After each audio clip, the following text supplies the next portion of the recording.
Have you ever noticed that your chicken waterers, they'll get really dirty? Like these kind of things.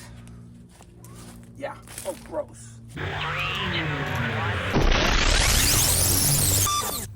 Maybe you have like a system kind of like this, where the chicken, you refill this thing and then the chickens drink out of it, and well, not terribly sanitary. Maybe you have somebody in your house assigned to refill the water, and sometimes they do it and sometimes they don't, and that person might be you or me.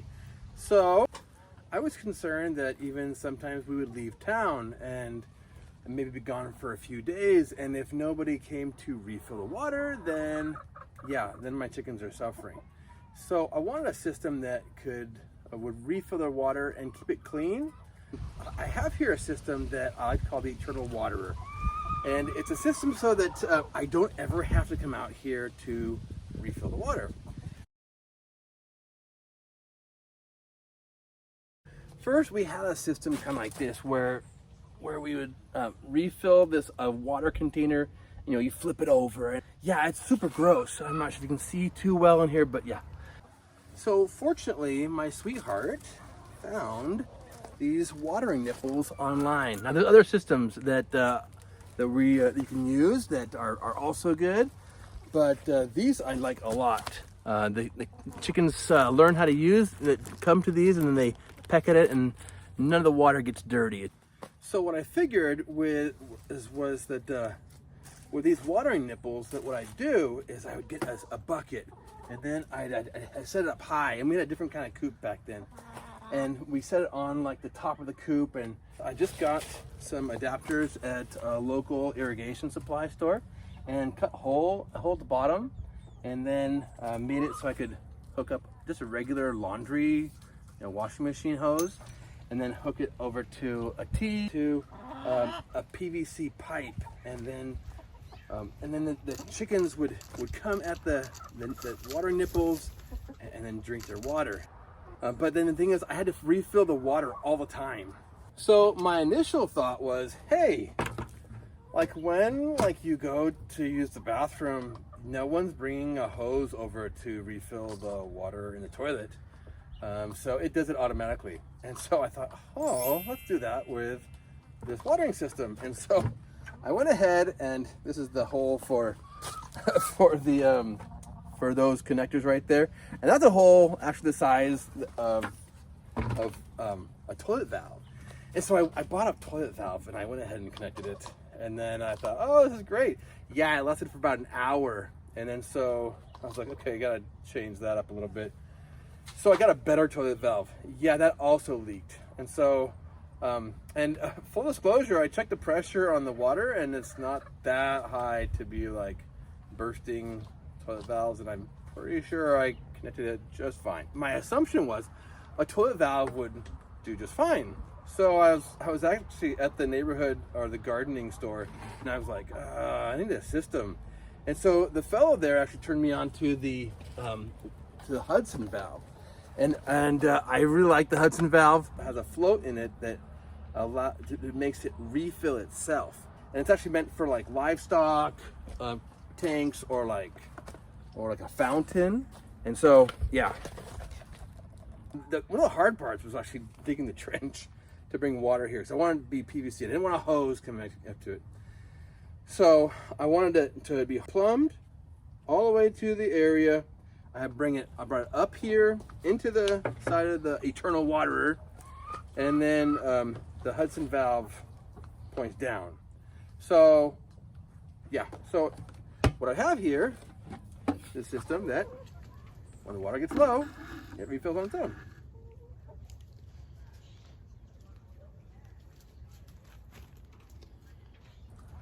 And because it's all closed up, that it doesn't grow a lot of algae or bacteria or whatever.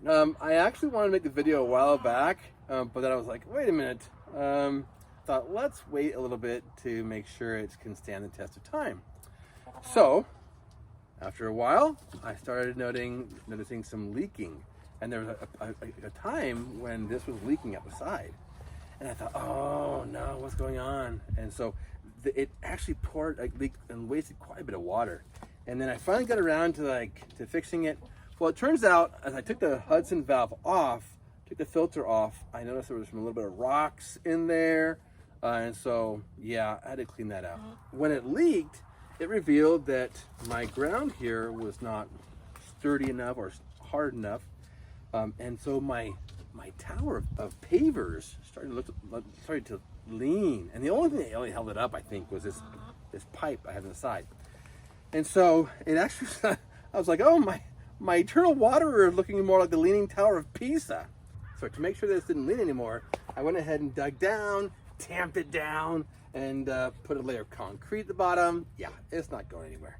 This has been going for several weeks, I think maybe a couple months even, and it's just working just fine. And one other tip is that there's a reason for using the dark container. A lighter container lets in more light, and that promotes more algae growth. And so dark, opaque, yeah, not much algae growth. And so you don't want that either, because then the hose will get full of algae, and then the watering nipples, if you're using watering nipples, they'll get kind of clogged up. While filming this video, I learned something about one of my watering nipples. So I have the other one that I think kind of like flows a little bit better, or at least I thought it flowed better. So there's two watering nipples, and the one on the left, it's usually wet down below, and that lets me kind of know if it's working. And so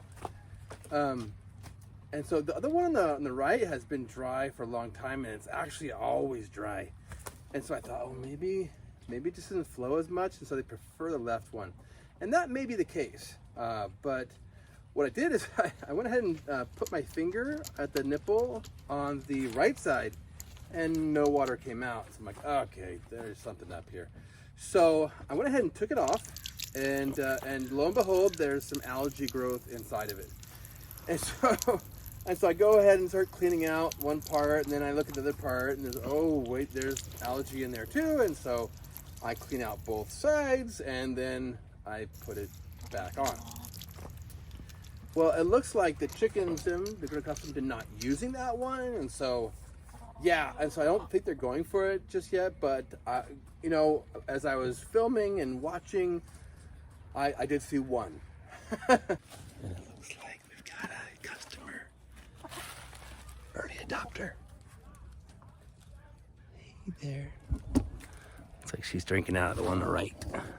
Just heard her.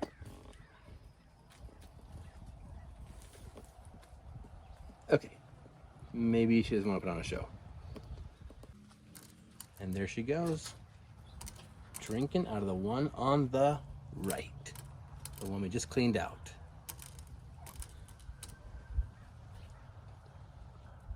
She's looking up here and saying, what do you want? So after I cleaned out the nipple and I put it back on, it started to leak, and I'm like, oh no. So I think I may just have to change out this nipple, and for a little while it stopped leaking. And so it looks like it's okay. I'll keep an eye on it. So I hope you enjoyed the video. For another video, what my plan is I'm actually going to be making a quail coop. We have, I don't know, maybe 7 quail, but they stink. And so we want them away from our house too, and we want to have them have their own quail coop. And so the plan is that we'll go ahead and use these for our quail, and we'll set up a system over here, a house over here. When we build it, we'll do a video on that too. Also, I have some cool things about this chicken coop and the feeding system that I think you'll enjoy. I'll make another video about those. So if you go ahead and subscribe, my understanding is that you'll get a notification about those videos when I go ahead and post them. But I hope you enjoyed the video, and look forward to having you back here again on our channel.